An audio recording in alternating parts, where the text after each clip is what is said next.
자리에 앉으십시오.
Dhamma junde deshin sheba drachumba yang dhava zobe sanje riba dan shabso dhamma devara sheba jeten chimba jibun dewe kalu jiwana name bana dhamma dhamje dhamba sanje junde pejawa shaja to bana chaja lo chudo jabso che u ganzgani so che dhamse sajen den nakumba dham manen jeten den na cho che zonde se kawa chana chanza lo namda kuma chudo sudan wa yishi jabso den Rabanje den sona name wangumbo chenye chana chanza no chanjo den pa chimenda veshe sanon rawa chana chanza no jere jena sebasum Nyame chenye chana chanza no gumbo tuje jenen padam ye jimbe den bhava sona yinden jale deshi na chanza no davende sato Give nge zoni drije chido dana chenje bashi je chana chanza no jene juve na yanda na vada no rendo ne shingve damba yinden denge na chanza Chajara Yabadam Jana Jinde Gunje Dani Jende Deva Yendangan Jodo Deve Zandano Gange Tuze Nirone Dawa Tamje Bambejam Tambe Jine Tenjebe Kodam Tena Chazano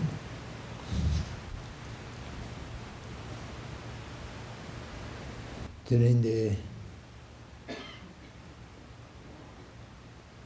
Karamuche 오늘 예전부터 알고 있던 주지 스님과 또 여러 스님네들 그리고 일반 불자님들 특히 이제 믿음을 가지고 이 자리에 참석하신 여러 분들을 만나서 반갑습니다.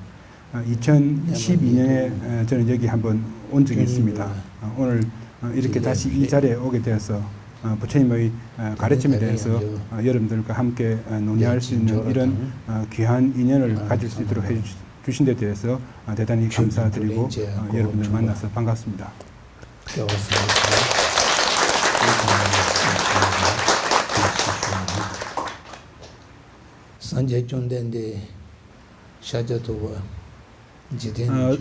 부처님께서 서가모니 부처님께서 법을 펴기 시작한 지 한 1600년의 시간이 지났습니다.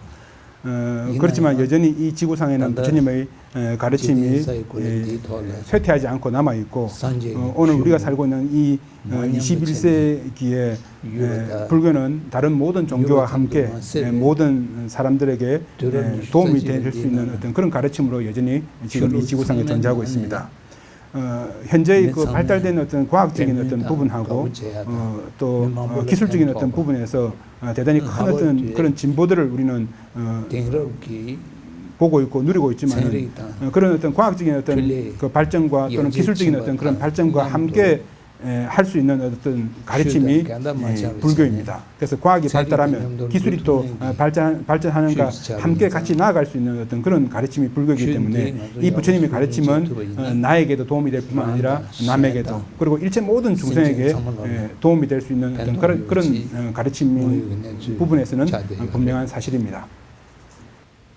자각이 그것은 결국 우리가 지금 사람의 어떤 사람의 몸을 가지고 있으면서 부처님의 가르침을 들을 수 있는 이런 공간에 존재하는 이것은 티베트 텍스트에서는 10가지 원만함과 8가지 기회라고 하는 그 부분을 설명하고 있습니다. 즉 우리는 지금 기회 부처님의 가르침을 실천할 수 있는 어떤 기회하고 조건을 가지고 있다라고 하는 것이죠. 그래서 지금 우리가 사람의 몸을 받은 사람이 지금 이 지구상에 한 70억의 어떤 그런 사람이 있는데 그 70억의 어떤 그런 사람 중에서 종교에 대해서 진심으로 종교에 대해서 관심을 가지고 있으면서 그 종교를 실천할 수 있는 사람들 대단히 극히 적은 어떤 숫자에 불과하고, 그런데 이 사람의 어떤 몸을 얻는다라고 하는 것은 대단히 어렵다라고 하는 거죠. 왜냐하면 사람의 몸을 얻기 위해서는 대단히 여러 가지 어떤 조건들이 갖춰져야 되는데 그런 여러 가지 어떤 조건들을 갖출 수 있는 어떤 조건들이 우리가 살고 있는 이 지금 현재는 대단히 힘들기 때문에 지금 우리가 당장 이 사람의 몸을 받아서 우리가 원하는 어떤 목적을 세워서 그 목적으로 나아갈 때 애를 쓰면 충분히 그 목적을 얻을 수 있는 그런 어떤 기회와 조건을 가지고 있는 이 몸을 지금 우리가 이 몸을 가지고 있을 때 이것을 절대 아무런 무의미한 것을 절대 만들지 않는 것, 그것은 대단히 중요합니다. 왜냐하면 우리가 다시금 이런 사람의 몸을 얻는 것은 절대 쉽지 않기 때문에 그렇습니다. 조금 전에 말씀드린 것처럼 이런 어떤 8가지 기회와 10가지 조건이라고 하는 이런 모든 것을 갖춘 그 훌륭한 몸을 얻었을 때 우리는 큰 목적을 세워서 그 큰 목적을 성취하는 것이 대단히 중요합니다. 그래서 큰 목적이라고 하는 것은 예를 들어서 가장 기본적으로는 내생에 도움이 되는 것, 그것을 설명할 수 있습니다. 예를 들어서 현생에 우리가 먹고 마시고 자고 하는 이것만을 원하는 것, 그것은 절대 큰 목적이 될 수 없습니다. 왜냐하면 짐승들도 아니면 바깥에 있는 어떤 새들도 배가 고프면 먹을 것을 찾고 또 새끼를 낳기 위해서는 그 둥지를 만들고 또 알을 낳고 새끼를 낳고 난 다음에는 사람이 자식들을 돌보는 것처럼 새끼를 정성스럽게 돌보는 이런 일들은 짐승들도 충분히 하는 겁니다. 그래서 이런 짐승들도 충분히 할 수 있는 이런 일을 하면서 우리가 정말로 얻기 힘든 사람의 몸을 받아가지고 이 몸을 이런 목적에만 허비하고 생을 맞춰버린다고 한다면은 훌륭한 이 몸을 받은 것이 마치 짐승들과 똑같은 어떤 그런 인생을 사는 것은 너무나 무의미한 겁니다.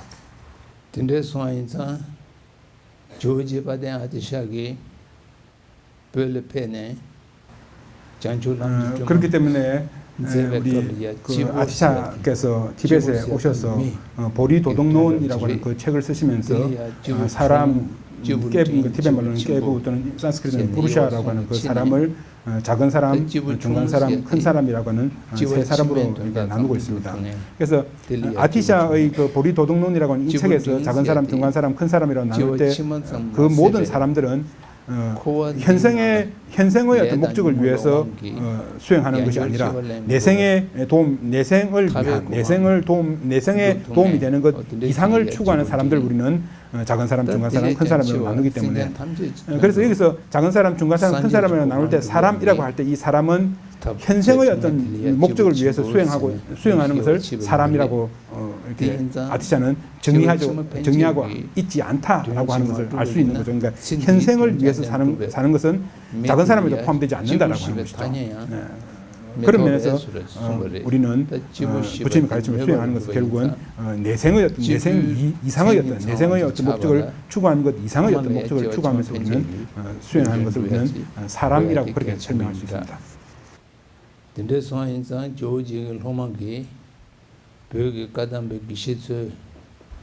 그렇기 때문에 까담파의 스승들께서 우리가 한두 달 동안 열심히 수행하면은 내생의 훌륭한 몸을 얻는 것을 성취할 수 있고 또는 한 해, 두 해, 1, 2년 동안 우리가 열심히 수행하면은 해탈을 추구하는 것을 우리는 얻을 수 있기 때문에 지금 우리가 사람의 몸을 받아 있고 우리들한테 남아있는 시간 동안 우리가 열심히 수행하면 까담파의 스승들이 말씀하신 것처럼 한두 달만 열심히 수행하면은 내생의 훌륭한 몸을 얻을 수 있고 1, 2년 우리가 열심히 노력해서 수행하면은 해탈을 얻을 수 있다고 그렇게 말씀하신 것처럼 우리한테 남아있는 시간 동안 우리가 열심히 노력하면 우리가 원하는 목적을 성취할 수 있을 겁니다. 산제 존된데기 부처님께서 다양한 제자들의 다양한 생각을 염두에 두고 다양한 가르침을 설하셨습니다. 그래서 부처님께서 다양한 제자들의 어떤 다양한 생각을 만족시킬 수 있는 다양한 가르침을 설하셨기 때문에 이런 어떤 부처님의 가르침을 한 사람이 한 생에 이 부처님의 가르침을 다 성취한다는 것은 상당히 어려운 어떤 그런 문제일 겁니다. 그래서 이제 아티샤께서 보리도동론이라고 하는 이 가르침 속에서 부처님께서 설하신 가르침을 3장으로 설명할 때 그 3장의 어떤 모든 가르침을 세 사람, 조금 전에 설명드린 것처럼 작은 사람, 중간 사람, 큰 사람이라고 하는 세 사람의 길로 부처님께서 설하셨던 이 3장의 가르침을 이제 설명해 주신 그런 부분들을 정리를 해 두셨기 때문에 이런 어떤 아티샤의 그 보리도동론이라고 하는 이런 가르침을 근거로 한다면 우리가 불교를 처음 접한 어떤 사람들도 이 부처님의 모든 가르침을 한 사람이 한 생에 충분히 이제 수행하면서 성취할 수 있는 그 길을 이해하는 데 큰 도움이 될 것입니다. 그렇지만 이런 어떤 부분들은 사실은 핵심적인 어떤 수행의 어떤 핵심이라고 할 수 없는 수행의 어떤 갈래에 해당되는 부분입니다. 우리가 부처님의 가르침을 핵심적으로 수행한다라고 하는 그 부분일 경우에는 반드시 우리의 어떤 마음을 이제 향상시키는 어떤 그런 길로 나아가야 됩니다. 그래서 중생들의 마음속에 있는 탐하는 마음, 썩내는 마음, 어리석은 마음이 있으면은 탐하는 마음을 줄이고 썩내는 마음을 줄이고 어리석은 마음을 줄여서 그다음에 어리석은 마음을 줄이면 자연스럽게 이제 지혜가 발생하고 그 지혜를 통해서 부처님의 가르침들을 우리는 이해하고 깨닫고 그러면서 그 지혜를 통해서 부처님의 원만한 깨달음으로 성취할 수 있는 것이 얼마든지 가능할 수 있습니다. 그래서 수행이라고 하는 것은 결국 우리들의 어떤 마음을 어떤 방식으로든지 향상시키고 또 우리의 어떤 마음을 향상시킨다라고 하는 그런 측면에서는 만약에 우리가 용기가 있고 또 노력할 수 있는 어떤 정진하는 마음이 있으면은 우리는 언제든지 수행할 수 있고 언제든지 수행하면은 우리들의 마음을 우리는 언제든지 향상시킬 수 있습니다. 가장 중요한 어떤 첫걸음은 훌륭한 스승을 찾는 겁니다. 그래서 충분한 자격을 갖추고 있는 훌륭한 스승을 찾아서 그 훌륭한 스승으로부터 올바른 부처님의 가르침을 듣는 것, 그 가르침을 듣고 난 다음에 우리가 수행하는 것, 이게 우리들이 이제 불교적인 가르침을 행할 때 가장 중요한 어떤 첫걸음이 됩니다. 그래서 훌륭한 스승을 찾는 것은 대단히 중요하고 그 훌륭한 스승에 대해서 찾도록 열심히 노력해서 그러고 난 다음에 훌륭한 스승을 만나고 그 훌륭한 스승에 대한 어떤 믿음을 절대 잃지 않는 어떤 그런 토대에서 스승이 하시는 말씀을 듣는 것이 대단히 중요합니다. 그러고 난 다음에 이제 듣는 것에서 생긴 지혜가 있으면 듣는 것에서 생긴 지혜를 바탕으로 해서 내가 스스로 조용히 생각하면은 생각하는 것에서 생기는 지혜가 생깁니다. 그리고 이제 이렇게 생각하는 지혜가 생기면 그 생각하는 지혜를 좀 더 깊이 있게 수행하는 것이 결국은 행을 통해서 수행을 통해서 생기는 지혜의 방식입니다. 그래서 부처님의 가르침을 수행한다라고 하는 것은 이런 어떤 차제로 듣는 것에서 생기는 가르침을 들으면서 듣는 것에서 생기는 지혜가 생기고 그다음에 생각하는 것에서 생기는 지혜, 그다음에 생각하는 그 지혜를 바탕으로 해서 수행하는 것을 통해서 생기는 지혜, 이 세 가지 지혜를 완성하는 것, 그것이 결국 우리들의 수행의 핵심이 되는 겁니다.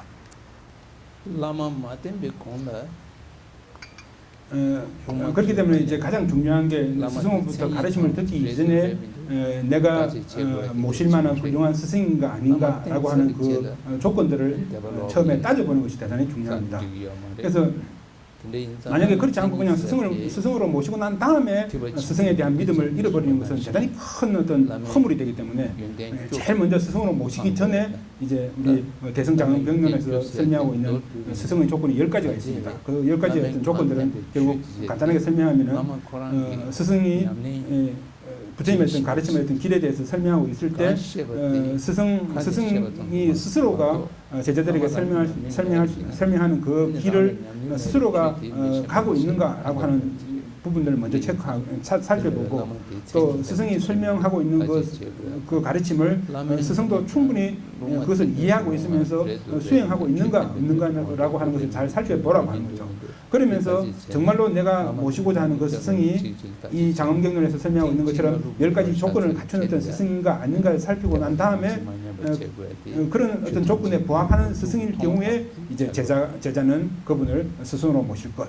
그리고 스승도 제자를 받을 때 또는 제자를 받을 때 제자가 부처님의 가르침을 제대로 실천할 수 있는 어떤 그릇이 되는가 되지 않는 것을 잘 보면서 또 제자는 스승을 또 스승은 제자를 잘 살펴서 스승과 제자의 어떤 조건을 완성하고 난 다음에 스승과 제자가 되고 제일 중요한 것은 결국은 스승과 제자가 되고 난 다음에는 절대 스승에 대한 믿음을 잃지 않는 것 그것이 대단히 중요합니다. 덴다베 라멘 돈네 추 야고 질라베 젤리야 데네 추디 람산 조보 제고야기 삼르날 추심 담보지 고야디 개치무리 람산 춘 조보 제고야 그렇기 때문에 이제 법을 실천하는 일반적인 방법을 우리는 이해하고 난 다음에 반드시 부처님의 어떤 가르침을 빨리 수행을 해야 됩니다. 빨리 실천을 하는 것이 대단히 중요합니다. 왜냐하면 우리가 가지고 있는 이 몸은 대단히 가치가 있지만 이 몸은 무상합니다. 무상하기 때문에 우리는 언제 죽을지 모른다라고 하는 것이죠. 그래서 무상한 이 몸이 언제 죽을지 모르기 때문에 언제 죽을지 모르는 이 몸을 가지고 있는 우리가 이렇게 중요한 어떤 부처님의 가르침을 만나고 난 다음에 내가 오늘 못하면 내일 하지, 오늘 못하면 내일 하지 그렇게 생각할 어떤 겨를이 없다라고 하는 거죠. 왜냐하면 죽음은 언제 올지 모르고 죽음이라고 하는 것이 꼭 나이가 든 사람만이 먼저 죽고 아니면 아픈 사람이 먼저 죽고 그런 것 절대 아니라고 하는 거죠. 젊은 사람도 언제든지 죽을 수 있고 몸이 튼튼한 사람이 건강한 사람도 언제든지 죽을 수 있기 때문에 그런 어떤 점들을 우리가 생각한다면 언제 죽을지 모르는 이 몸을 가지고 있는 우리가 오늘 못하면 그냥 내일 하지, 오늘 못하면 내일 하지 그런 방식으로 부처님의 어떤 수행을 미뤄서는 절대 안 된다고 하는 거죠. 그렇기 때문에 까담파의 훌륭한 어떤 스승들도 내일 미루다 보면은 죽음이 오늘 당장 우리를 찾아올 수도 있다라고 하는 그것을 떠올려서 생각해서 부처님의 법을 수행하는 것이 중요하다라고 하는 것을 알았으면 오늘 당장 우리가 수행하고 내일로 절대 미루지 않는 것 그것이 대단히 중요합니다. 그렇기 때문에 이제 우리 죽음이라고 하는 것은 대단히 무상하다라고 하는 그 부분들을 계속 올려 생각하면서 우리들이 말을 하는 것이든 생각하는 것이든 우리들이 행동을 하는 것이든 그 모든 것을 부처님의 어떤 법으로 옮겨 갈 수 있는 어떤 기회를 만드는 것이 대단히 중요합니다. 지금 여기에 이 법당 안에 모여 있는 우리 모든 사람들은 거의 대부분 다 20살 이상은 다 된 사람들일 겁니다. 그래서 20살 이상 된 이 우리들이 만약에 100년을 산다고 하더라도 우리는 벌써 20년 이상의 어떤 시간을 지나버렸습니다. 20년 이상의 어떤 시간을 지난 어떤 그런 방식들은 우리가 지금 남아있는 어떤 시간 속에서도 결국 우리가 보내는 어떤 시간과 똑같은 방식으로 한 그런 시간들이 지나가는 흐름들이 그런 식으로 흘러가 버릴 겁니다. 만약에 우리가 지금 당장 수행하지 않는다라고 한다면은 그래서 예를 들어서 오랫동안 예를 들어서 수명을 누리면서 장수를 한다라고 하더라도 우리가 정말로 법을 실천할 수 있는 어떤 시간이 우리들한테 얼마나 될까라고 생각한다면 하루에 우리한테 주어진 어떤 시간 속에서 일을 하면서 보내는 시간, 예를 들어서 뭐 잠을 자면서 보내는 시간, 또는 뭐 밥하면서 보내는 시간 이런 시간 다 빼고 나면 정말로 우리들한테 부처님의 법을 진심으로 실천할 수 있는 어떤 시간은 조금밖에 되지 않습니다. 그래서 부처님의 어떤 법을 실천한다라고 하는 것이 꼭 뭐 우리가 참선을 하는 뭐 연불을 하는 어떤 그런 시간만이 아니라 사실은 일상의 어떤 우리들의 어떤 생활 속에서 부처님의 어떤 법을 실천할 수 있는 것이 대단히 중요합니다. 조금 전에 설명드린 이런 어떤 방식으로 부처님의 법을 생각하고 그 법을 실천하는 것이 대단히 중요합니다. 부처님의 법을 실천하는 어떤 길을 우리는 이제 조금 전에 앞에 서두에 말씀드린 것처럼 작은 사람, 중간 사람, 큰 사람의 어떤 길로 나눠서 설명해 볼 수 있을 겁니다. 제일 먼저 작은 사람과 공통된 어떤 수행의 깨달음으로 가는 길에 대한 어떤 설명입니다. 이것에 대한 부분들은 조금 전에 말씀드린 것처럼 죽음의 어떤 무상함, 죽음의 무상함을 떠올려 생각하는 것, 그건 예를 들어서 뭐 반드시 죽는다, 언제 죽을지 모른다라고 하는 이런 부분이죠. 그래서 죽음의 무상함에 대해서 떠올려 생각하는 조금 전에 설명드린 어떤 그런 부분들을 먼저 염두에 두고 난 다음에 그러고 난 다음에 만약에 우리가 죽고 난 다음에 그러면 이 사람들이 완전히 없어지는가라고 한다면 절대 그렇지 않습니다. 왜냐하면 우리들의 어떤 의식의 어떤 흐름들, 우리들이 지금 가지고 있는 어떤 의식들이 있지 않습니까? 의식의 흐름들은 절대 없어지지 않습니다. 그래서 이 몸은 현재 지금 가지고 있는 이 몸은 이제 없어지지만은 우리는 의식의 흐름이 없어지지 않기 때문에 그 의식의 흐름 때문에 우리는 새로운 어떤 몸을 우리는 받게 됩니다. 새로운 몸을 받을 때 만약에 예를 들어서 선업을 우리가 현생에 살면서 선업을 많이 지으면 그 선업의 어떤 결과에 의해서 내 생에 다시금 사람의 어떤 몸을 받거나 아니면 하늘 신의 어떤 몸을 받는 것. 만약에 우리가 현생에 악업을 많이 짓게 되면은 여러분들 아시는 것처럼 지옥, 악귀, 축생이라고 하는 악도에 떨어질 가능성이 상당히 많습니다. 그래서 내 생에 우리가 어떤 몸을 받을 것인가 라고 하는 것은 분명히 현생에 우리들이 쌓은 어떤 업에 결정되게 되어 있습니다. 단지 우리가 나는 내 생에 하늘 아래 태어났으면 하늘신의 어떤 몸을 받았으면 아니면 내 생에 사람의 몸을 다시금 받았으면 절대 기대하는 대로 되지는 절대 않습니다. 그래서 현생에 내가 악업을 많이 쌓았는가 선업을 많이 쌓았는가 항상 이 부분을 생각해 보아야 됩니다. 만약에 우리가 그런 부분을 통해서 우리가 생각을 해본다면 우리는 아무래도 선업을 쌓은 것보다는 악업을 쌓은 쪽이 훨씬 더 많을 수밖에 없을 겁니다. 그리고 만약에 우리가 이 선업을 쌓았더라도 선업의 어떤 힘들은 대단히 미약하기 때문에 선업의 미약한 어떤 그런 힘들은 우리가 탐하는 마음을 일으키거나 썩내는 마음을 일으키거나 이런 얼썩은 마음을 일으키면 조금 쌓았던 그런 어떤 선업들도 그것이 없어지기 쉽습니다. 그래서 내생에 우리가 지옥 악의 축생이라고 하는 그런 악도에 떨어지지 않고 내생에 우리가 선업을 쌓아서 선도에 태어날 수 있는 어떤 그런 것들을 만들어가는 것, 그런 것들이 사실은 우리가 수행의 어떤 핵심이라고 설명할 수 있습니다. 그래서 내생에 만약에 우리가 이런 윤회에서 벗어날 수 있는 어떤 그런 방법들을 우리가 찾지 못하면은 조금 전에 설명드린 것처럼 악도에 떨어질 수 있는 어떤 그런 두려움들을 우리는 그대로 우리는 가질 수밖에 없습니다. 그리고 만약에 한 차례 우리가 선도에 사람의 몸이나 하늘신의 어떤 몸 같은 그런 선도의 어떤 몸을 받아서 선도에 태어났다 치더라도 다시금 또 악도에 태어나지 말라는 어떤 법도 없습니다. 그렇기 때문에 어떻게 살펴보면 어떤 측면에서 살펴보면 우리 중생들에게는 큰 어떤 힘이 없습니다.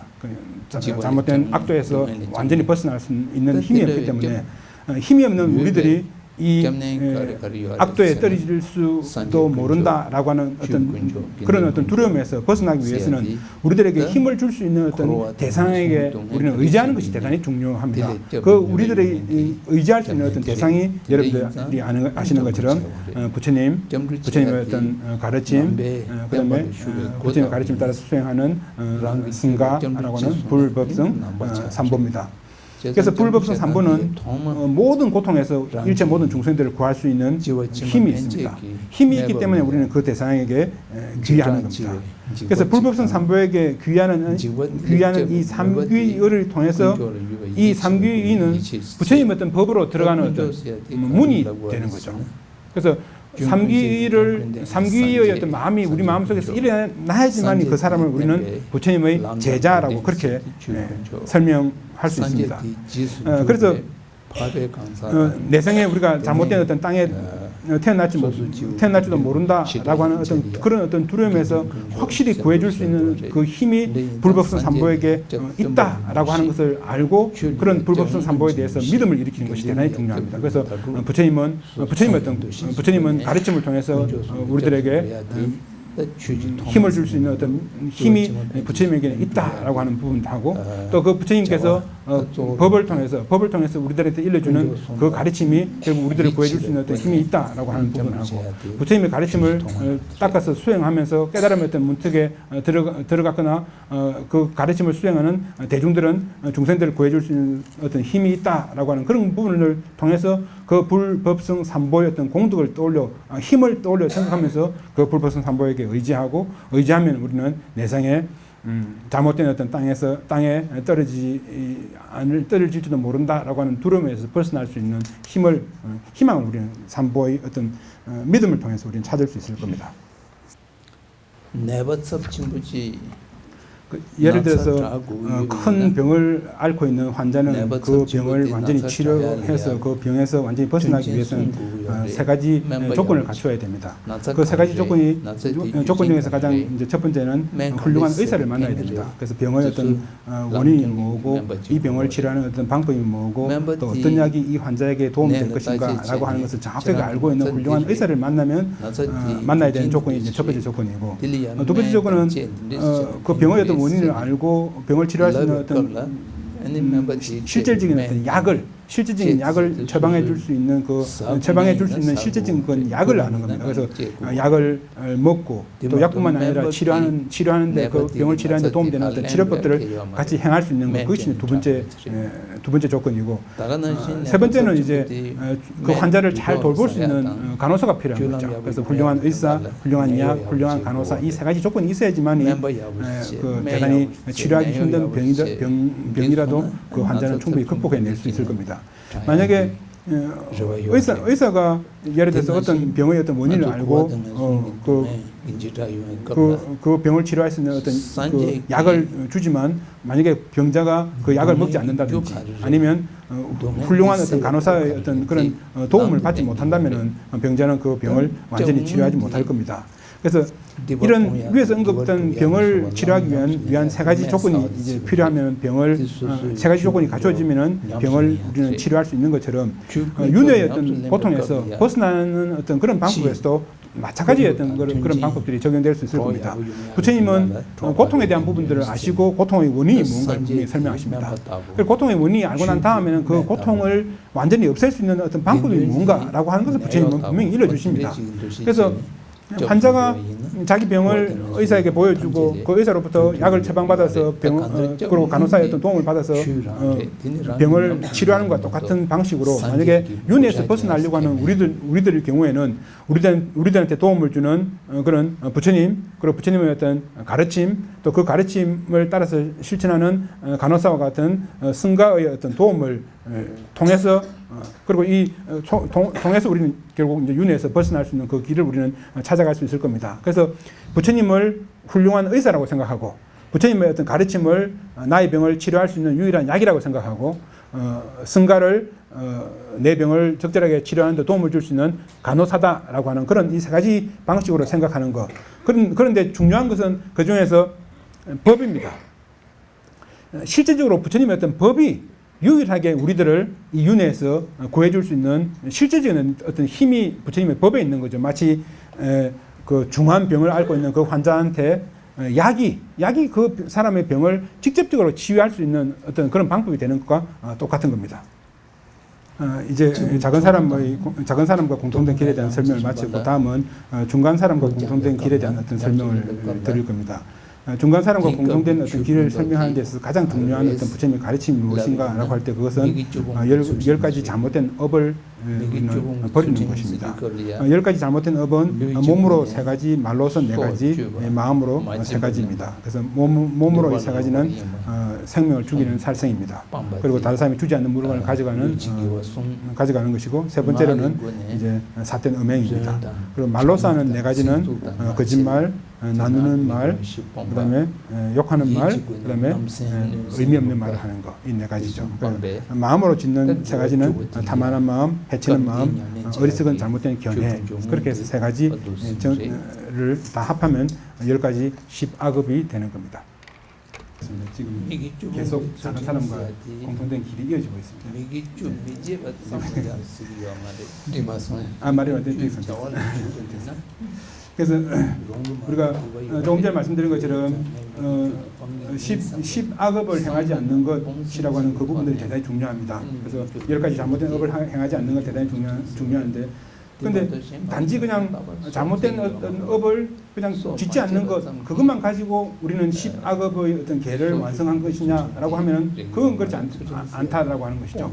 그래서 예를 들어서 불살생계를 내가 지킨다라고 할 때는 그냥 살생하지 않는 거 그 자체만 가지고 그러면 아무것도 살생하지 지금 우리가 예를 들어서 이 법당 안에 앉아 있으면서 가만히 앉아 있으면 아무것도 살생하지 않으니까 그러면 불살생계를 내가 지키고 있느냐 그러면 그건 아니라고 하는 거죠. 이 불살생계를 지킨다라고 하는 것은 살생하지 않으려고 하는 마음을 일으켜서 살생하지 않는 마음을 통해서 살생하지 않는 행위를 하고 있을 때 불살생계를 내가 지킨다는 것이지 단지 그냥 자고 있을 때 아무것도 움직이고 있지 않으면 그냥 살생하지 않는 건 그건 아니라고 하는 거죠. 그래서 예를 들어서 나라에서 정한 어떤 법을 통해서 살생하면 안 된다라고 하는 그런 방식에 의해서 살생하지 않는 것 그건 선업이 되지 않습니다. 조금 전에 말씀드린 것처럼 잠을 자고 있으면서 그냥 가만히 앉아서 가만히 누워 자면서 살생하지 않는 것 그건 선업이 되지 않습니다. 그래서 불살생계를 내가 지키고 있다라고 할 때는 우리들의 어떤 마음을 통해서 예를 들어서 나의 어떤 생명은 남의 어떤 생명하고 똑같으니까 모든 생명은 그만큼 다 귀중하니까 나는 절대 다른 어떤 생명을 절대 죽이지 말아야지라고 하는 그런 마음을 일으켜서 예를 들어서 걸음을 걸어갈 때도 예를 들어서 조그만 개미들이 내 발에 밟혀서 죽지 않으려고 죽지 않기 위해서 항상 이렇게 조심해서 다닐 때 그때 이제 불살생계라고 하는 것이 우리들의 마음속에서 일어나는 것이지 그런 마음 없이 그냥 가만히 앉아서 그냥 살생하지 않고 가만히 앉아 있으면 그건 아무런 특별한 의미가 있는 것이 아니라고 하는 것이죠. 그래서 남의 어떤 재물을 훔치는 것도 마찬가지죠. 내가 만약에 남의 재물을 훔치게 되면은 다른 사람이 가지고 있는 그 재물에 큰 어떤 손실이 있으니까 절대 나는 다른 사람이 주지 않는 물건을 내가 가지지 않겠다라고 하는 그런 마음을 일으켜서 다른 사람의 물건을 절대 훔치지 않는 것. 그럴 때 그게 남의 주지 않는 물건을 가지지 않는 그런 계가 완성될 수 있는 거죠. 사된 음행에 대한 부분도 마찬가지입니다. 남의 아내나 남의 남편과 잘못된 관계를 가지게 되면 그 사람들에게 다 고통을 주게 되니까 그런 잘못된 어떤 업이 되니까 나는 절대 그런 마음을 일으키지 않겠다라고 그렇게 생각하는 것이죠. 그래서 하지 않으려고 하는 마음을 일으켜서 그 잘못된 행위를 하지 않을 때 우리는 십악업계를 우리는 정확하게 실천하고 있다라고 우리는 그렇게 설명할 수 있습니다. 그렇기 때문에 이것은 대단히 중요하기 때문에 왜냐하면 잘못된 업을 지으면 우리 앞에서 설명드린 것처럼 당연히 악도에 태어날 수 있는 가능성이 훨씬 높아지기 때문에 잘못된 업을 짓지 않으려고 하는 노력들을 우리는 계속적으로 하는 것이 좋은데 이런 노력들도 그냥 오늘 설법만 들었으니까 설법 들었을 때 한번 생각하고 그냥 다 잊어버리는 것이 아니라 아침에도 떠올려 생각하고 점심에도 떠올려 생각하고 저녁에도 떠올려 생각하면서 나는 언제라도 절대 남의 생명을 해치지 않겠다라고 하는 그런 마음을 항상 일으키는 것 거듭거듭 일으키는 것이 대단히 중요합니다. 그래서 이제 일반적인 어떤 그런 방식으로 설명하면 예를 들어서 악업을 조금 전에 설명드린 10가지 악업을 당연히 짓게 되면은 악도에 태어나고 이제 10가지 악업을 짓지 않고 그걸 지키게 되면 선도에 태어나는 것은 당연합니다. 그런데 한 차례 이제 예를 들어서 뭐 사람의 몸을 받거나 하늘 신의 몸을 받는 이런 선도에 태어났더라도 그러면 한 차례 하늘 아래 사람의 몸을 받거나 하늘 신의 어떤 몸을 받더라도 그럼 그것이 계속 영원히 유지될 수 있느냐 그러면 절대 그렇지 않습니다. 왜냐하면 선도에 태어났더라도 얼마든지 나쁜 악도에 얼마든지 태어날 수 있고 하기 때문에 그렇습니다. 그래서 예를 들어서 부처님께서 제자들에게 그런 말씀을 하신 거죠. 선도, 즉 그러니까 사람의 몸이나 선도에 태어나서 다시금 선도에 태어나서 선도에 태어나서 악도에 태어나는 거, 또 악도에 태어나서 악도에 태어나는 거. 여러분 잘 들어보십시오. 그래서 선도, 좋은 땅에서 나쁜 땅으로 태어나는 거, 나쁜 땅에서 나쁜 땅으로 태어나는 것. 그것은 이 산하 대지의 모든 흙먼지고 나쁜 땅에서 좋은 땅으로 태어나는 것, 좋은 땅에서 좋은 땅으로 태어나는 것은 손톱 위에 있는 흙이라고 하는 거죠. 그런 식으로 설명될 수 있기 때문에 좋은 땅에서 좋은 땅으로 태어나는 것, 나쁜 땅에서 좋은 땅으로 태어나는 것은 그만큼 어렵다고 설명드릴 수 있습니다. 왜냐하면 우리가 예를 들어서 나쁜 땅에 태어나는 것은 결국은 번뇌의 어떤 힘에 의해서 당연히 나쁜 땅에 태어나게 되는데 그 나쁜 땅에 태어나는 것은 우리들이 열심히 노력하지 않으면 안 된다고 하는 거죠. 악업은 우리가 뭐 얼마든지 우리들이 마음에서 일어나는 대로 행동하면 악업이 될 수 있지만은 선업을 짓고 선도에 태어날 만한 좋은 땅에 태어날 만한 인연을 만든다는 것은 열심히 노력하지 않으면 그것이 불가능하기 때문에 그래서 일시적으로 좋은 땅에 태어났더라도 악도에 태어날 수 있는 나쁜 땅에 태어날 수 있는 어떤 그런 여지는 얼마든지 있을 수 있으니까 완전히 이제 그 윤회에서 벗어날 수 있는 그 길을 추구해야 된다라고 하는 그 부분이 다시금 설명될 수 있을 겁니다. 그래서 예를 들어서 10선업을 잘 닦아서 좋은 땅에 태어났다 손 치더라도 영원한 어떤 즐거움이 주어질 수 있느냐라고 한다면 절대 그렇지 않습니다. 왜냐하면 끊임없이 변화하는 어떤 고통이 있습니다. 예를 들어서 우리가 모든 중생들이 윤회하는 곳에는 고통의 고통, 변화하는 고통, 또는 작용하는 고통이라고 하는 이 세 가지의 어떤 고통이 모든 곳에 존재할 수밖에 없습니다. 이 고통이라고 하는 것은 우리가 전생에 지은 어떤 업과 또 현재 우리가 끊임없이 일으키고 있는 번뇌, 업과 번뇌의 힘에 의해서 우리 유료의 어떤 번뇌가 결부되어 있는 모든 유료의 어떤 모든 선업은 결국 업과 번뇌의 어떤 그런 힘에 의해서 결정된 어떤 그런 결과이기 때문에 그것은 조금 전에 설명드린 것처럼 이 세 가지 고통, 고통의 고통, 변화하는 고통, 작용하는 고통이라고 하는 이 세 가지에서 자유로울 수 있는 어떤 것은 아무것도 없습니다. 그렇기 때문에 우리는 이제 윤회에서, 왜냐하면 윤회에는 모든 땅에 고통이 있으니까 윤회에서 완전히 벗어나는 방법, 그 방법이 무엇인가라고 하는 그 방법을 우리는 추구해야 됩니다.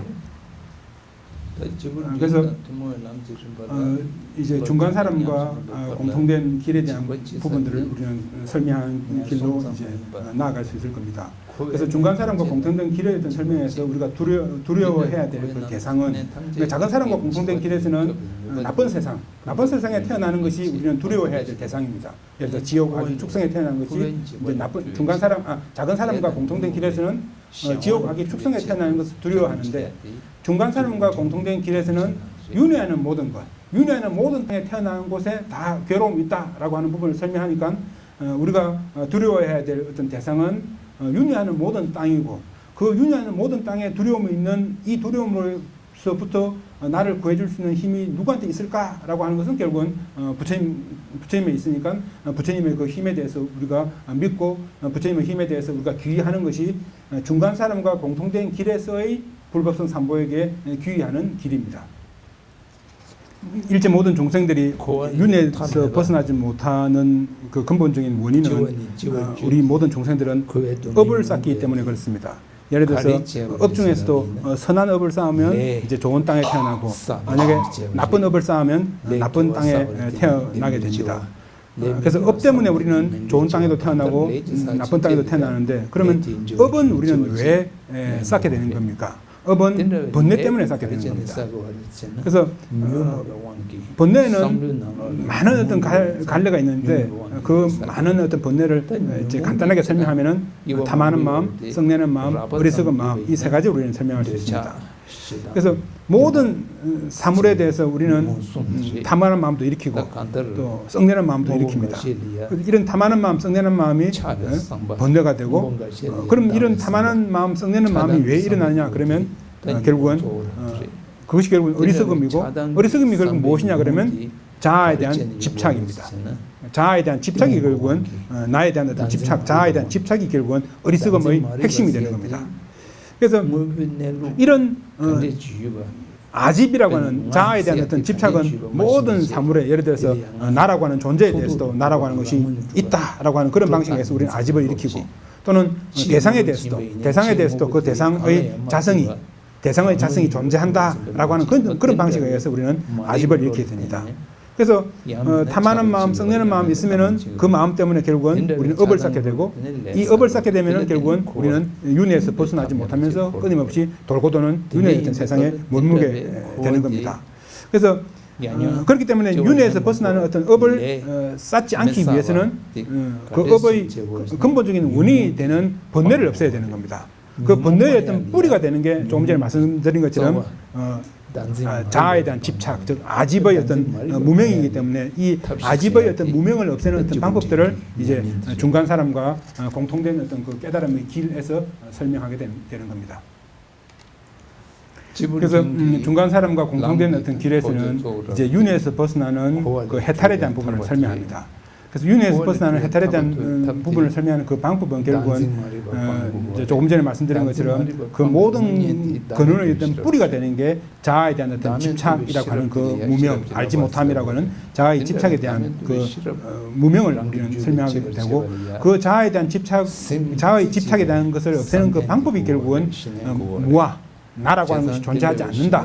나라고 하는 것이 존재하지 않는다라고 하는 것을 깨닫는 지혜, 그것이 결국은 근본적인 방법이 되는 것입니다. 나라고 하는 것이 존재하지 않는다라고 하는 것을 깨닫는 지혜, 그것을 우리는 다른 말로 하면 해학이라고 그렇게 설명합니다. 그래서 중간 사람과 상한 어떤 그 깨달음의 길에서는 가장 근본이 결국 이 해학이라고 하는 이 부분을 우리가 완성하는 것인데, 이 해학을 완성하기 위해서는 반드시 정학이 선행이 되어야 됩니다. 정학은 결국은 우리가 선정을 통해서 우리들의 어떤 마음을 하나의 어떤 대상에 집중하는 것이고, 이런 어떤 정학이라고 하는 정학이 완성되기 위해서는 반드시 전제 조건이 되는 것이 계학이 되는 겁니다. 그래서 이제 비구니 스님 같은 경우는 비구 스님들이 지켜야 될 비구계, 비구니 스님들이 지켜야 될 비구니 계를 지켜야 되고, 우리 제가자들 같은 경우에는 조금 전에 말씀드린 것처럼 10선업계, 10선업계를 우리는 지켜야 됩니다. 그래서 이런 계를 지킴을 통해서 결국 우리들의 마음이 하나로 집중될 수 있는 정학을 우리는 얻을 수 있게 되고, 정학을 얻으면 결국은 무아를 깨닫는 지혜를 우리는 얻을 수 있는 그 길로 나아갈 수 있는 것이 가능해지기 때문에 이 삼학, 즉 계학, 정학, 해학이라고 하는 이 삼학을 배우는 것이 중간 사람과 상하는 깨닫는 길의 단계에서 핵심적으로 설명되는 내용입니다. 그래서 개정의 삼학을 통해서 우리는 해탈할 수 있고, 해탈하더라도 자기 혼자 해탈하고 나머지 일체 모든 중생은 여전히 고통 속에 있다면은 자기 혼자 해탈하는 그 깨달음의 길로 나아가는 그것은 어떤 면에서는 대단히 좀 의미가 크지 못한 그런 행동일 수 있을 겁니다. 왜냐하면 자기 혼자는 고통에서 벗어났지만 나머지 일체 모든 중생들은 여전히 고통 속에 있기 때문에 그렇습니다. 그래서 일체 모든 중생이 사실은 얼핏 보면 내하고 아무런 관계가 없는 것처럼 이렇게 보일 수 있지만은 나 이외에 일체 모든 중생은 자세히 생각해 보면 나한테는 소중한 전생에 나한테는 소중한 친구였을 수도 있고, 나의 소중한 친척일 수도 있고, 어떤 경우에는 나의 어머니일 수도 있다고 하는 거죠. 그렇기 때문에 그런 측면에서 생각해 본다면은 나 혼자 깨달음을 얻고 일체 모든 중생이 영원히 고통 속에 있는 것은 대단히 옳지 못한 어떤 그런 행동일 수도 있다라고 하는 것이죠. 그래서 일반적인 어떤 그런 측면에서 그런 어떤 전생의 나와의 어떤 관계뿐만이 아니더라도 일반적인 어떤 그런 측면에서 보더라도, 예를 들어서 우리가 하루를 살아가는 과정 속에서도 나 이외의 다른 중생들의 어떤 은혜를 우리는 끊임없이 받으면서 살고 있는 거죠. 내가 하는 한 일도 다른 중생들과 관계가 없는 것 아무것도 없고, 다른 중생의 어떤 그런 많은 부분을 통해서 내가 하는 조그만 일을 완성해 간다라고 한다면은 나와 일체 중생의 어떤 관계는 우리가 얼뜻 생각하는 것처럼 아무런 관계가 없는 것이 절대 아니라고 하는 거죠. 대단히 밀접한 어떤 관계가 있고, 또 그런 측면에서 나와 일체 모든 중생은 똑같다라고 하는 거죠. 원하는 어떤 측면에서 내가 원하는 것이나 다른 사람들이 원하는 그런 어떤 측면에서 보더라도 일체 모든 중생은 다 똑같고, 또 나는 혼자이지만은 일체 모든 중생은 많다라고 하는 많고 적음의 어떤 그런 측면에서 보더라도 나 혼자만을 위한 것하고 일체 모든 중생을 위한 것하고는 당연히 그 크기 차이가 있을 수밖에 없을 거라고 하는 거죠. 그래서 일체 모든 중생의 어떤 고통을 내가 도외시하지 않고 일체 모든 중생이 고통에서 벗어날 수 있는 어떤 그런 방법들이 뭐가 있을까라고 하는 것을 통해서 생각하는 것을 통해서 우리 마음속에서 일체 모든 중생을 가볍게 여기는 마음, 즉 대비의 어떤 마음을 일으키는 것, 그것이 대단히 중요합니다. 그래서 나와 남인 일체 모든 중생은 행복을 원한다라고 하는 그런 측면에서 우리는 똑같고, 또 나보다 일체 모든 중생이 훨씬 더 많다라고 하는 그런 측면에서 우리는 나보다는 남을 생각하는 어떤 그런 마음들을 우리는 반드시 일으킬 수밖에 없습니다. 그래서 나보다는 남을 생각하는 그 청정한 마음을 일으키는 것이 큰 사람의 어떤 길로 나아가는 데서는 가장 기본적인 어떤 마음이 됩니다. 그런 방식으로 나보다는 일체 모든 중생이 중요하다는 것을 우리가 인식하고 난 다음에 그 일체 모든 중생에게 내가 도움을 줄 수 있는 어떤 구체적인 어떤 힘이 지금 나에게 있는가라고 하는 것을 살펴보면은 사실 지금 나에게는 중생에게 도움을 줄 수 있는 실제적인 힘이 지금 나에게는 없습니다. 일체 모든 중생을 도와주려고 하는 그런 힘은 뭐 당연히 없을 뿐만 아니라 한 사람의 어떤 중생을 위해서 그 중생을 구할 수 있는 힘도 나에게는 없습니다. 왜냐하면 중생의 어떤 바람이라고 하는 것은 중생이 원하는 것은 다양하기 때문에 그 다양한 어떤 중생의 어떤 원함을 완벽하게 이루기 위해서는 결국은 부처님의 어떤 원만한 깨달음을 성취하는 것. 그거 말고는 이제 모든 중생들의 어떤 원함을 다 충족할 수 있는 어떤 그런 방법은 없기 때문에 그렇습니다. 그래서 그런 것을 염두에 생각하면서 일체 모든 중생을 염두에 두고 그 모든 중생들의 어떤 바람을 완성하기 위해서 나는 부처님의 깨달음을 성취하겠습니다라고 하는 그런 마음을 일으키고 그 부처님의 깨달음을 성취하기 위해서 우리는 공덕의 자량 또는 지혜의 어떤 자량을 쌓겠습니다라고 하는 그런 마음을 일으키는 것. 그것이 결국은 우리는 깨닫는 마음이라고 설명할 수 있는 보리심입니다. 그래서 남을 위해서 일체 모든 중생을 위해서 부처님의 깨닫는 마음을 부처님의 깨달음의 마음을 성취하겠습니다라고 하는 그 깨닫는 마음인 보리심을 일으킬 때 우리는 큰 사람의 길로 나아가는 공통된 어떤 길이라고 그렇게 설명할 수 있습니다. 조금 전에 설명드린 그런 방식에 의해서 우리는 일체 모든 중생을 위해서 부처님의 깨달음을 성취하겠습니다라고 하는 그런 깨닫는 마음을 일으키고 난 다음에 우리는 부처님께서 경전에서 설명하시는 것처럼 6가지 바라밀에 대한 부분을 우리는 실천해야 됩니다. 그래서 6가지 바라밀에 대한 부분들이 여러분도 아시는 것처럼 보시, 지계, 인욕, 정진, 선정, 지혜라고 하는 그런 6가지 바라밀입니다. 그래서 보시 바라밀 같은 경우에는 재물이든 부처님의 가르침이든 남에게 자기가 알고 있고 자기가 가지고 있는 것을 베푸는 것입니다. 지계 바라밀 같은 경우에는 조금 전에 말씀드린 것처럼 선업을 지키는 계율들 그 이외에 부처님께서 계율의 어떤 가르침에서 설명된 모든 것들을 일러주신 부분들을 우리가 지키려고 애를 쓰는 수행입니다. 인욕 같은 경우에는 다른 사람이 나한테 해를 끼치더라도 그 사람에 대해서 해를 끼치지 않는 것. 또 전생의 업에 의해서 현재 내 몸에 생기는 내 환경에서 생기는 모든 고통들을 내가 감당해내는 것. 그런 것들을 우리는 다 인욕이라고 설명합니다. 정진 같은 경우에는 부처님의 법을 실천하는 그 과정 속에는 수많은 시간과 수많은 노력들이 필요하지만은 그 수많은 시간과 노력에 해당되는 그 모든 것들을 내가 힘들지만은 내가 분명히 하겠습니다. 그 모든 것을 내가 다 감당해 내겠습니다라고 하는 것이 결국은 정진입니다. 선정이라고 하는 것은 여러분도 아시는 것처럼 마음을 하나로 모으는 우리 고요하게 머뭄이라고 번역되는 지를 선정 바람이라고 설명하고 지혜 바람일 같은 경우에는 관이라고 하는 것처럼 꿰뚫어 봄이라고 번역될 수 있는 어떤 그런 방식입니다. 그래서 우리가 만약에 위에서 설명드린 것처럼 이제 깨닫는 마음, 즉 보리심을 일으키고 난 다음에 여기서 조금 전에 설명드린 이 6가지 바라밀들을 우리가 지속적으로 노력한다면 부처님의 그 깨달음을 우리는 충분히 성취할 수 있을 겁니다. 그래서 지금까지 말씀드린 것이 사실은 이제 작은 사람, 중간 사람, 큰 사람이라고 세 사람의 길에 대한 어떤 부분들을 자세하게 이제 설명하지는 못했지만 대충 거칠게 제목 정도라도 쭉 나열하면서 설명을 드린 겁니다.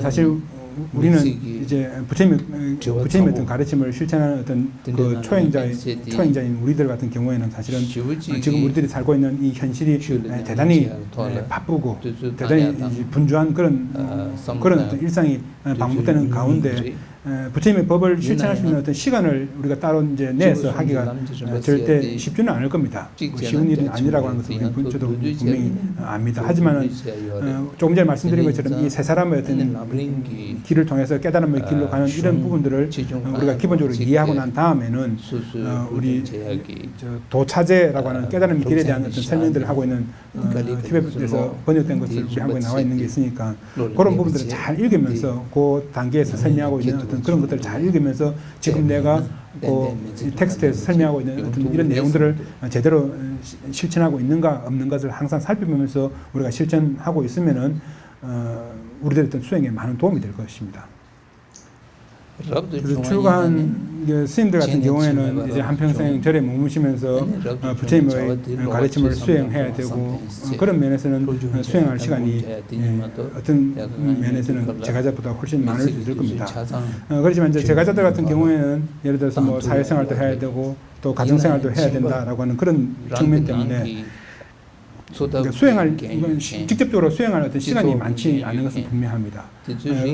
그렇기 때문에 이제 제가자들 같은 경우에는 자기가 어떤 일을 하더라도 그것이 부처님의 법에 어긋나지 않고 부처님의 법과 일치할 수 있는 어떤 그런 방식으로 자신의 어떤 일들을 만들어가는 것, 그것이 제가자들 같은 경우에는 그렇게 만들어가는 것만 하더라도 꼭 절에서 우리가 뭐 참선을 하고 또는 뭐 연부를 하는 어떤 그런 것만이 아니더라도 자기의 어떤 일상생활을 부처님의 법에 어긋나지 않게 만들어가는 것, 그것만으로도 제가자들은 충분히 부처님의 법으로 나아가는 그 길을 얼마든지 가고 있다라고 하는 부분으로 우리는 충분히 설명할 수 있을 겁니다.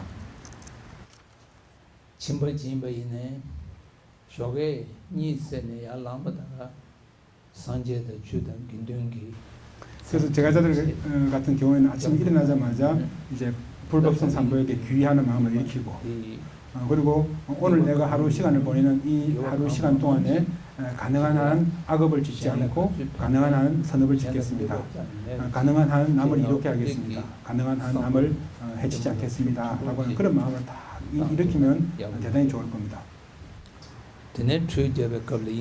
그래서 뭐 샤워하고 그다음에 옷을 입고 아니면 뭐 차를 타고 움직이는 어떤 그런 과정 속에서도 조금 전에 말씀드린 걸 일체 모든 종생을 가볍게 생각하는 마음, 일체 모든 종생을 사랑하는 마음, 우리가 보통 말하는 대자, 대비심 그런 마음들을 끊임없이 일으키고 또 일으키면 우리는 분명히 수행하는 쪽으로 나아가고 있는 길이 될 겁니다. 그래서 마음속으로 생각을 통해서도 이타심을 일으키고 또 이타심을 일으키는 어떤 그런 방식들이 꼭 우리가 가부좌를 털고 앉아 있으면서 수행하는 어떤 그런 것만이 아니더라도 일상생활 속에서 우리가 일을 하고 있는 상황 속에서도 차를 몰고 있는 상황 속에서도 일체 모든 종생을 떠올려서 그 종생들의 고통을 떠올려 생각하고 일체 종생들에게 도움이 되는 것을 생각하면은 얼마든지 우리가 수행을 할 수 있고 또 얼마든지 이런 어떤 노력들을 계속해 나가면 잘못된 업을 짓지 않고 좋은 어떤 선한 어떤 업을 얼마든지 우리는 지어 나갈 수 있을 겁니다. 그래서 법당에 오거나 아니면 길에서라도 예를 들어서 부처님의 어떤 형상을 보게 되면은 마음 깊은 곳에서 부처님에 대해서 존경하는 마음을 일으켜서 합장하고 또 길을 가거나 또는 절에서 출가한 스님들을 보면 존경하는 마음을 일으키고 그 존경하는 마음을 일으키는 것이 단지 그냥 외적인 어떤 형식적으로 존경하는 마음을 일으키는 것이 아니라 진심으로 우리가 마음에서 출가한 스님들을 존경하는 마음을 일으키면 그런 조그마한 어떤 행동들 하나하나에서 우리는 큰 어떤 공덕을 쌓을 수 있을 겁니다. 그래서 마찬가지로 이제 우리가 살고 있는 사회 속에서나 아니면 우리가 살고 있는 이 공간 속에서 어떤 짐승들을 보더라도 만약에 그 중에서 고통을 당하고 있는 어떤 그런 사람이나 짐승들을 보거나 아니면 또 병을 앓고 있는 사람이나 짐승들을 보더라도 마음속으로 가엽게 여기는 마음을 일으키는 거죠. 크게 가엽게 여기는 마음을 일으켜서 예를 들어서 뭐 저 새가 고통에서 벗어났으면 얼마나 좋을까, 저 짐승이 고통에서 벗어났으면 얼마나 좋을까라고 하는 그런 마음을 딱 일으키는 거, 그런 마음을 일으키는 것이 대단히 좋은 어떤 수행이 될 겁니다. 그래서 고통에서 벗어나면 얼마나 좋을까, 아니면 행복했으면 얼마나 좋을까라고 하는 그런 마음을 일으켜서 자기가 할 수 있는 만큼 도와줄 수 있는 일이 있으면 할 수 있는 만큼 도와주고, 그것이 뭐 마음으로 일으키는 것이든 아니면 말을 통해서 부드러운 어떤 말을 통해서 남에게 도움을 주든 그 모든 것은 대단히 큰 어떤 공덕이 될 수 있습니다.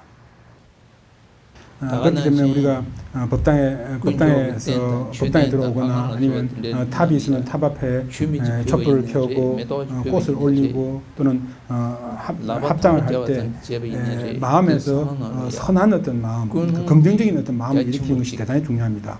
그래서 법당에 들어와서 촛불을 켤 때 내가 이번 생에 현생에 내 몸이 건강하고 예를 들어서 장사하는 사람은 내 장사가 잘 되기를 바라는 어떤 그런 마음을 일으켜서 촛불을 켜고 꽃을 공양 올리면 그것은 선업이 되지 않습니다.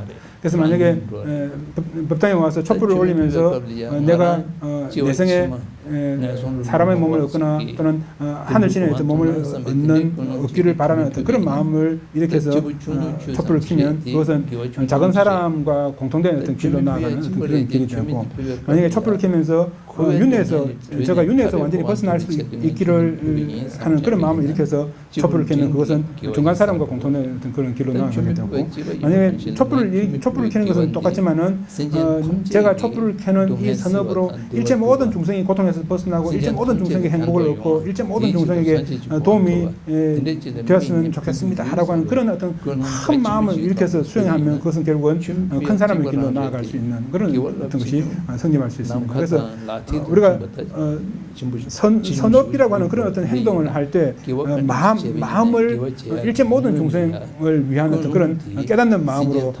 돌려서 그 선업을 쌓으면은 우리는 선업을 쌓는 것이 어렵다고 경전에서 물론 설명하긴 하지만은 우리들의 어떤 마음을 그렇게 큰 어떤 마음을 일으켜서 선업을 쌓으면 우리도 얼마든지 큰 어떤 선업을 쌓을 수 있습니다.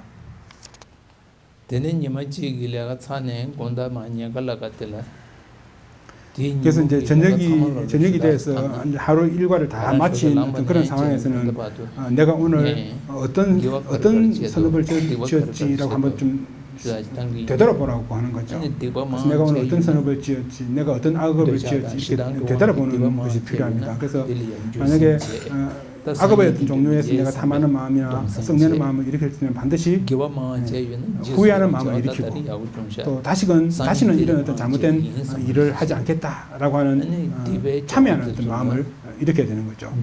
만약에 선업을 지었으면 그 선업은 참 오늘 내가 지은 선업은 참 잘된 일이다라고 생각하고 그 잘된 일을 일체 모든 중생에게 회양하는 마음을 일으켜야 됩니다. 그래서 악업에 대해서는 후회하고 참여하는 마음을 일으키고 선업에 대해서는 수위 찬탄하는 기뻐하는 마음과 그다음에 일체 모든 중생에게 그 모든 공덕을 되돌리는 회양하는 어떤 그런 마음을 일으켜서 수행하면은 이제 내일 다시금 우리는 잘못된 업을 더 짓지 않을 수 있고, 만약에 선업을 지었으면 그 선업은 내일은 좀 더 크게 그 선업을 키울 수 있는 어떤 그런 토대가 만들어질 수 있기 때문에 하루를 마치고 난 다음에는 악업과 선업에 대한 부분들을 살펴보고 악업에 대해서는 후회하고 참여하는 마음, 선업에 대해서는 수위 찬탄해서 기뻐하는 마음과 그 모든 공덕을 일체 모든 중생에게 회양하는 마음을 반드시 일으키면 우리의 어떤 수행에서도 나쁜 마음이 생기는 것을 우리는 줄여나갈 수 있고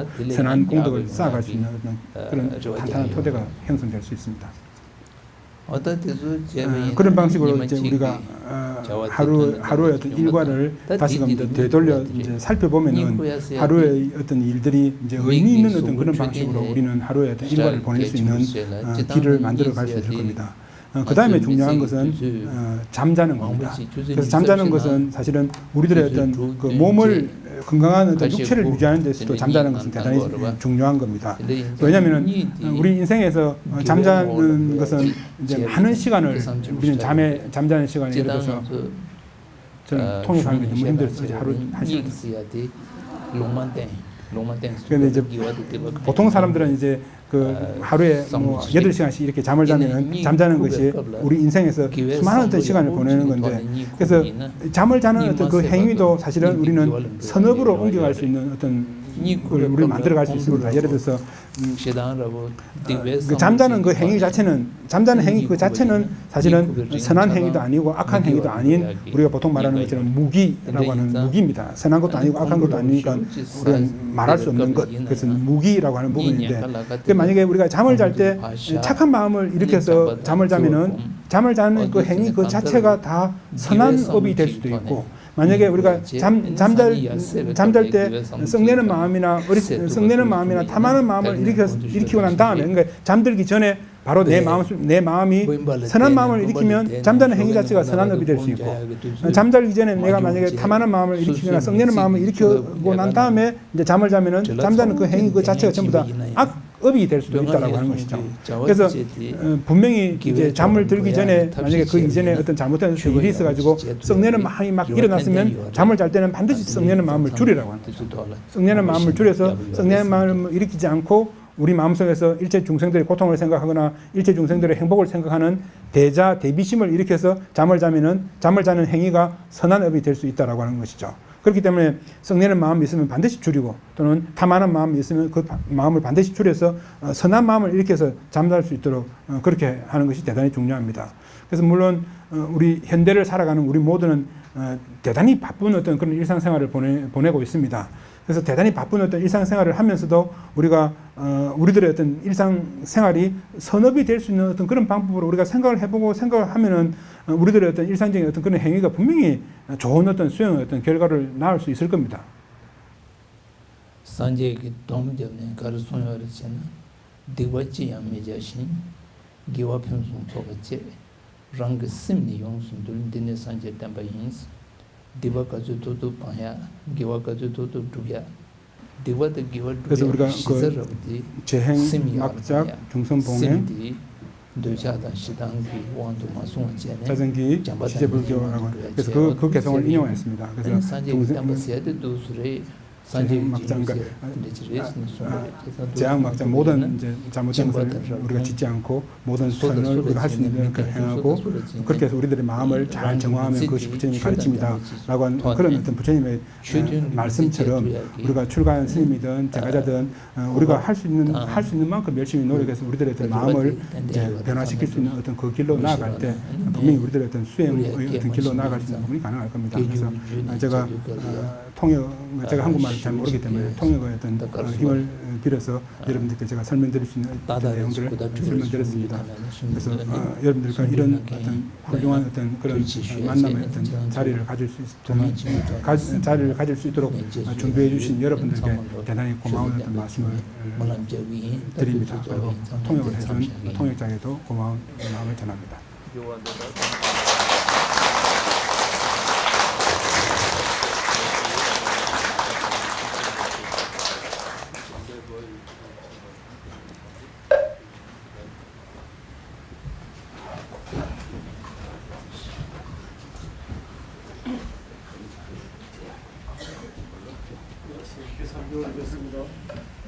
이름이 이런